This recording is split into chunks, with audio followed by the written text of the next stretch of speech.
For 6 months, my son and daughter-in-law lived in my house as if I were nothing more than a piece of furniture, useful, silent, and easy to overlook. Then, on a random Tuesday, while they were at work, I walked out. I cut off the electricity and water, put the house on the market, and didn't look back. They didn't bother searching for me. Until years later when I got the call. She was pregnant, they were broke, and they were ready to use me all over again. This time, I didn't go back. I kept walking. My coffee was already stone cold by the time my daughter-in-law, Brooke, walked into the living room without so much as a glance in my direction. With an effortless kind of arrogance, she grabbed the remote off the coffee table, flipped on the news, and cranked the volume until the walls practically vibrated. It was like I was just another inanimate object in the room. My son Julian followed her a moment later, his eyes glued to his phone as he slumped into the armchair. This was my house, my hard-earned furniture, and my Sunday morning. Yet there was a suffocating atmosphere in the room that made me feel like a stranger in my own home. "We need the car tomorrow morning for the weekly grocery run at the Costco complex," Brooke announced to the room. She wasn't talking to me. She was stating a fact that didn't allow for an argument. She didn't ask if I had doctor's appointments, a trip to the bank, or plans with my longtime friend Martha. To her, I was just the manager of resources that she felt entitled to. I watched her quietly over the rim of my cup. Julian just gave a passive nod, a human echo of her demands. Since they had moved in temporarily 6 months ago to save for a down payment on a place of their own, my life had shrunk into an unpaid service job. I cooked, I cleaned the common areas, and I paid the skyrocketing utility bills while they blew their savings on designer clothes and luxury weekend getaways. In that moment, I didn't feel a burning rage. I felt a cold, cutting clarity. When you're made invisible in your own home, you have two choices: scream at the wall or quietly plan your exit. I didn't answer her about the car. Instead, I stood up without a word, rinsed my cup, and retreated to my room. The plan was set. The next Monday morning, my car stayed locked in the garage. I had the only key tucked safely in my purse. Through the bedroom door, I could hear Brooke frantically tearing up the kitchen looking for them. "Hazel, where the hell is the spare key?" "We're going to be late!" she shrieked from the hallway. I stepped out dressed and ready for a long walk in the fresh air. "The car isn't available to you today," I said, my voice leaving no room for debate. Her face contorted instantly into pure disbelief and rising anger. "But we planned this whole trip today," she practically yelled. I looked her dead in the eye, not even blinking. "Then you'll have to take an Uber or use a delivery service. My mobility isn't your property." There was no further discussion. I left the house and headed straight to the bank. There, I had my accounts split. I closed the joint household account that had been covering everyone's expenses and opened a private one that only I could touch. Then, I went straight to the utility companies downtown. I adjusted the monthly prepayments for electricity, water, and gas to exactly what I had used back when I lived alone. Anything beyond that base amount would no longer be automatically pulled from my account. It was a simple, mathematical solution to a deep-seated human problem. When I got home that afternoon, the atmosphere was frozen. Julian was sitting alone at the kitchen table, looking visibly uncomfortable. "Mom, Brooke says you've been acting extremely weird today," he started lamely. I sat down across from him. "I'm finally acting responsible toward myself, Julian. From now on, I'm managing my own resources. Here's the list of your shares for groceries and cleaning supplies. Starting next month, everyone handles their own business." Over the next 2 weeks, something strange happened. While Brooke tried to punish me with more ignorance and a performative silent treatment, I was meticulously preparing my next big move. I stopped fighting over the dirty dishes or the crusty pots they left in the sink as a provocation. I just stopped cleaning them. I only washed my own laundry and cooked small portions just for myself. The kitchen no longer smelled like the heavy, greasy roast they loved. It smelled like the light, fresh greens I had always preferred. They barely noticed the shift, so consumed were they by their own drama and their digital worlds. Meanwhile, I had quietly rented a cozy little apartment on the other side of town near my sister. It was a bright place with lots of natural light, far from the constant noise of Julian's video games or Brooke's hour-long speakerphone calls. Bit by bit, almost imperceptibly, I moved my most personal things there. My favorite books, the family jewelry, the old photo albums. Back at the big suburban house, only the heavy, bulky furniture remained the stuff I planned to sell anyway. In her arrogance, Brooke probably thought I was just sulking in my room because I was lonely. In reality, I was strategically moving my entire life to a place where I could be Hazel again, not just the mother. One evening, I heard her whispering snidely in the hall. She'll get over it once she realizes she can't handle being alone, Brooke said, confidently. She has nobody else in her life. Those cold words were the last bit of glue holding me to that house. They thought I was isolated, and therefore easy to control. They had no clue I had already contacted a realtor to have the property discreetly appraised. A house that size was just dead weight for a woman who finally wanted to be free. The day of my final move was an ordinary Tuesday in November. Julian and Brooke were at work as usual, suspecting nothing. I had hired professional movers who packed and loaded my remaining belongings in just under 3 hours. When they were finished, the house looked utterly foreign and hollow. The bare spots on the walls where my pictures had hung for years looked like open scars. Before I closed the door for the last time, I left a plain white envelope on the heavy kitchen table. Inside weren't emotional accusations or long letters. It held the official cancellation notices for the gas and electric companies and a copy of the listing agreement for the sale of the house. I drove to my new life across town, unpacked my bags, and enjoyed the absolute well-earned silence. No more adult child ignoring me, no more daughter-in-law treating me like a second-class servant. I put my phone on Do Not Disturb. I knew the storm would break the moment they got home to those gutted, cold rooms, but I wanted this moment of peace all to myself. I made a cup of tea and sat on my new balcony. For the first time since my husband passed away, I didn't feel like a shadow or a ghost in my own life. Around 6:30 p.m., my phone started vibrating incessantly on the glass table. Julian, the caller ID read. I let it vibrate until it stopped. Then came the flood of texts from Brooke. What is this performance? Where is your stuff? Why is the heat off? Answer me now. I read every line with a strange sense of distance, but I didn't reply. They'd had months to ask me how I was doing. Now they were only asking because they'd lost their comfort. 3 full months passed without a single word spoken between us.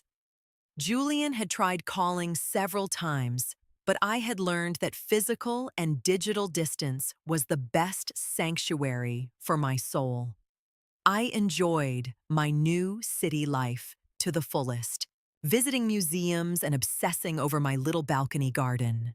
Meanwhile, the suburban house sold quickly and for a great price. The entire profit went straight into my private account, a solid financial cushion for the years ahead. Because of the sale, Julian and Brooke were forced to vacate the house on short notice. Since they had almost no savings left, Brooke had spent most of it on a new car that she now had nowhere to park for free. They had to move into a cramped, dark apartment on the outskirts of the city. I heard through my sister that things between them had turned toxic.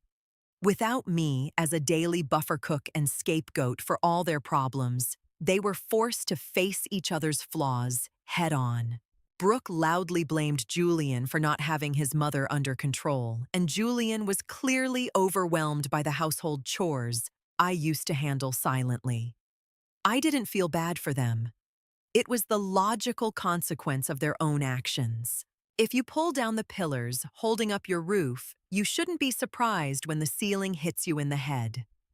One morning, I got a letter in the mail.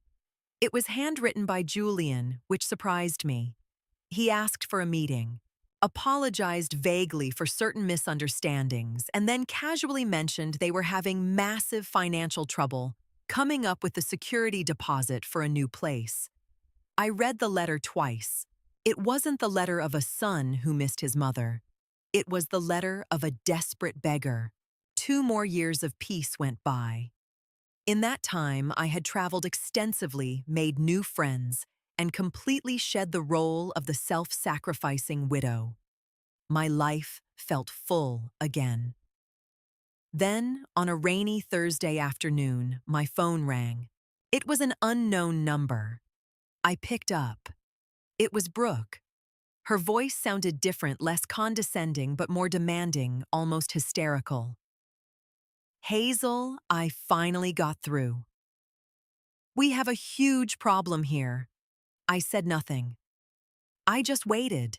The silence on my end seemed to make her nervous. Look, she hurried on. I'm pregnant. And the tiny apartment we're stuck in is way too small for a baby. Julian isn't making nearly enough, and my parents can't or won't help us. We saw online that you sold the house for a huge chunk of change. We need a portion of that money for a down payment on a condo, and we were thinking you could move in with us once the baby is here. You'd be such a help with the kid, and it would save us a fortune on childcare. I caught my breath not out of shock, but out of sheer amusement at her audacity. They weren't calling because they wanted a loving grandmother for their child. They were looking for a free nanny and a bank account. Brooke, I said, finally, very calmly. Congratulations on the pregnancy. Thanks, so. When can we meet to settle the financial stuff? She asked, as if it were a done deal. We can't, I replied shortly. There was an icy pause on the line. Excuse me. What does that mean? It means my life is already settled, I continued. The money from the house is for my retirement and my travels. And as for childcare, I've been retired for years. I've already put in my time. A week after that phone call, Julian practically begged me to meet him at a cafe downtown. I finally agreed, but only because I wanted him to hear my decision from my own mouth, face to face. When he walked in, I was startled by how he looked. He was tired with deep bags under his eyes, and his clothes looked unkempt. He sat down heavily and didn't even try to make small talk. Mom Brooke is at the end of her rope. Why are you being so hard on us? We're family. I looked at him for a long time, my grown son still waiting for me to fix his life. Julian. I'm not being hard. I'm being consistent, I explained firmly. You two lived in my house for years, like I was a piece of equipment, not a person. You ignored me until you suddenly needed my money and my time. Now you seriously expect me to give up my freedom to fund your lifestyle and raise your child? He shook his head, confused. But we're family. That's what relatives do. Family isn't a one-way street, Julian. You're the ones who cut the cord, not me. I'm just the one who finally stopped trying to tie it back together. He tried the guilt trip next, talking about mounting debts and the pressure Brooke was putting on him daily. I listened, but my heart stayed quiet. Years ago, I would have reached for my checkbook just to keep the peace. Today, I saw an adult man who needed to learn how to live with the consequences of his choices. I'm not giving you money, I said clearly, but I can give you the addresses of some financial counseling services. That's my only offer. He stared at me like I was a total stranger. After that meeting, it became clear they weren't going to give up. Brooke started emailing me ultrasound pictures, followed by long itemized lists of expensive baby gear they couldn't possibly afford. It was a textbook attempt to guilt trip me, but every photo just reminded me of how little they cared about my life when I was actually under their roof. I stopped responding to the emails. I had drawn a line in the sand, and I was going to defend it. Shortly after I decided to donate a significant portion of my savings to a foundation for low-income widows. It gave me a deep, honest sense of satisfaction to put my resources where they were truly appreciated, rather than throwing them into a black hole of entitlement. My sister was right by my side. "You're doing the right thing, Hazel," she said over a glass of wine. "You can't teach someone to value you by letting them bleed you dry." We spent the rest of the afternoon planning a road trip through Italy. Life was too short for toxic guilt. One evening, Julian showed up at my apartment unannounced. He looked desperate. "Brooke kicked me out for a few days because I couldn't get any money out of you," he said, looking at the floor. I didn't let him in. I stayed right in the doorway. "I'm sorry to hear that, Julian, but if her love for you is tied to my bank account, you have a much bigger problem than money." He asked shyly if he could crash on my couch. I looked at him and thought of all those lonely nights I felt like a ghost in my own home. "No, Julian. There's a hotel around the block. You're a grown man. Figure it out." Julian's failed visit was the breaking point. Brooke, furious that her financial master plan had collapsed, went on a social media warpath. She posted hateful things about the heartless grandmother abandoning her grandchild before it was even born. A few distant relatives who had no idea what had actually happened sent me judgmental messages.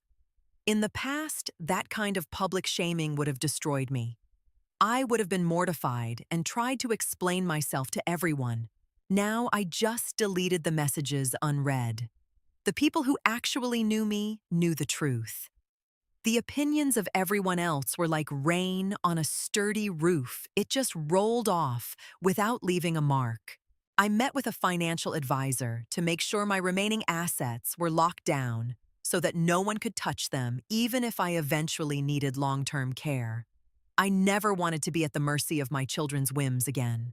It was a form of radical self-love I had learned late in life. This autonomy was my most prized possession. Julian eventually called to apologize, not because he truly understood, but because he realized Brooke had just been using him as a tool to get to my money. "I left her for good, Mom," he said, his voice sounding broken.